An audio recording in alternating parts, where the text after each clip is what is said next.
ভারতের সর্দি কাশির ওষুধ কোলরিফ এখন আতঙ্কের আরেক নাম, কারণ গেল মাস থেকে এ পর্যন্ত এই সিরাপ সেবনের পর ১৯ শিশুর মৃত্যু হয়েছে, যা দেশ জুড়ে উদ্বেগ ছড়িয়েছে সাধারণ মানুষের মধ্যে।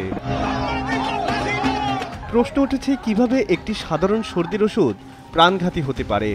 দেশটির একাধিক গণমাধ্যমের অনুসন্ধানে উঠে এসেছে এই ঠান্ডার ওষুধের ভয়াবহতা। এই ওষুধে বিপজ্জনক রাসায়নিক ডাই ইথাইলিন গ্লাইকোল এর মাত্রাতিরিক্ত উপস্থিতি শিশু মৃত্যুর মূল কারণ বলে জানা যায়। সেপ্টেম্বরের শুরুর দিকে ভারতের মধ্যপ্রদেশের শহরে কয়েকটি শিশুর মৃত্যুর ঘটনায় স্থানীয় স্বাস্থ্যকর্মীদের মাঝে তোলপাড় শুরু হয়। মাত্র কয়েক সপ্তাহের ব্যবধানে 1 থেকে 6 বছর বয়সী অন্তত 19 জন শিশু মারা যায়। মৃত্যুর কারণ জানতে খাবার পানি থেকে মশা সবকিছুই পরীক্ষা করা হয়। दोषी तो मैं आज भी अपने आप को ही मानता हूँ जो हमने अपने हाथों से जहर पिलाया था उसे। पता होता तो पहले एक घुट खुद पीता फिर उसे पिलाता। পরে একদিকে শিশু মৃত্যুর পর তাদের সকল অভিভাবকদের তথ্য অনুযায়ী তাদের বাচ্চার স্বাভাবিক ঠান্ডা লাগায় ডাক্তারের পরামর্শ অনুযায়ী কোলরিফ সিরাপ খাওয়ানোর কথা উঠে আসে। অভিভাবকদের তথ্য অনুযায়ী 2 দিন সিরাপ খাওয়ানোর পর প্রথমে বমি করতে শুরু করে, পরে বাচ্চাদের স্বাভাবিক প্রস্রাব করা বন্ধ হয়ে যায়, পরে ওই শিশুদের কিডনি বিকল হতে শুরু করে, তারপরেই তারা মৃত্যুর দিকে ঝুঁকে পড়ে। कुल मिलाकर हमने बच्चों को जहर दिया है, ये जहर ही है। 20 तारीख को उन्हें ये कोल्ड्रिप सिरप जो अभी न्यूज में चल रहा है वो और टैबलेट दिया था।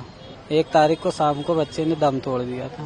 কয়েক সপ্তাহ পর দক্ষিণ ভারতের চেন্নাই শহরে একটি সরকারি পরীক্ষাগারে পরীক্ষায় বেরিয়ে আসে ভয়াবহ তথ্য।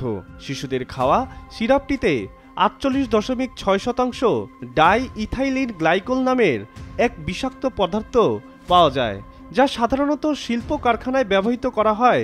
এই বিষাক্ত উপাদানটি যা কোনোভাবেই ওষুধে থাকা উচিত নয় বলে গবেষণায় উঠে আসে। এই ঘটনায় ব্যাপক ক্ষোভ ছড়িয়ে পড়ে, শুরু হয় আন্দোলন। পরিস্থিতি সামলাতে শিশুদের ওষুধ প্রয়োগে ডাক্তারকে সতর্ক থাকার নির্দেশ দিয়েছে ভারতের স্বাস্থ্য মন্ত্রণালয়। এরই মধ্যে সিরাপের নমুনা জব্দ করে বিক্রি বন্ধের পাশাপাশি তদন্ত শুরু করেছে পুলিশ। তবে ভারতের জন্য এটি নতুন কিছু নয়। বিগত বছরগুলোতে দেশটিতে তৈরি কফ সিরাপে ডাই ইথাইলিন গ্লাইকোলের উপস্থিতির কারণে বহু শিশুর মৃত্যু হয়েছে। 2023 সালে এমন সিরাপের কারণে গাম্বিয়ায় 70 জন এবং উজবেকিস্তানে 18 জন শিশুর মৃত্যু হয়। সাব্বির হাসান, মাছরাঙা নিউজ ডেস্ক।